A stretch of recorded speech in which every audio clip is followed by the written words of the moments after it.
Si vemos que nuestro hijo o nuestra hija está teniendo comportamientos que no son habituales, podríamos acudir antes a un especialista, aunque no nos hagan el diagnóstico de fobia escolar, para que nos ayude a gestionar un poco ese... ¿Y cuáles serían las señales de alerta ante esta fobia escolar? Porque habéis dicho la edad pues, que se suele reproducir más a partir de los 12 años, coincidiendo quizá con ese cambio del colegio al instituto. Sí, pues señales de alarma: no querer ir al colegio, o a lo mejor presentar síntomas reales de a lo mejor dolor de cabeza, dolor de estómago, o bien reales o inventados también, porque algo fundamental de cualquier fobia es la evitación.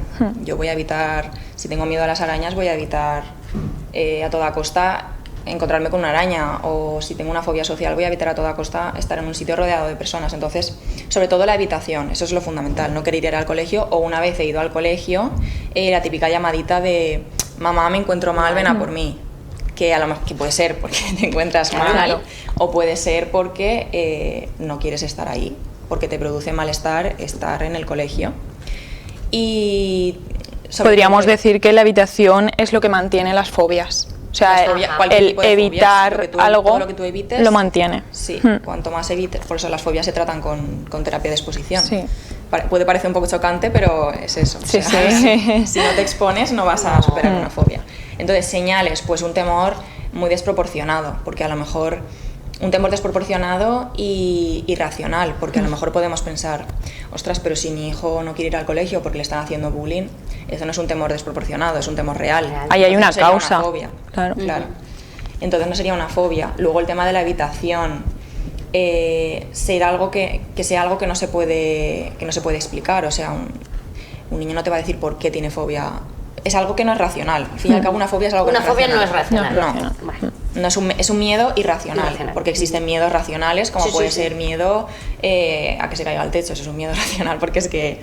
Claro, si viene un huracán, que claro, se puede caer. Sí, exacto. O miedo si me pegan un susto, eso es normal. Claro. Eso, sobre todo eso. Las señales de alarma serían esas. El miedo irracional, el que el niño no quiera ir al colegio, o que una vez esté en el colegio se quiera ir.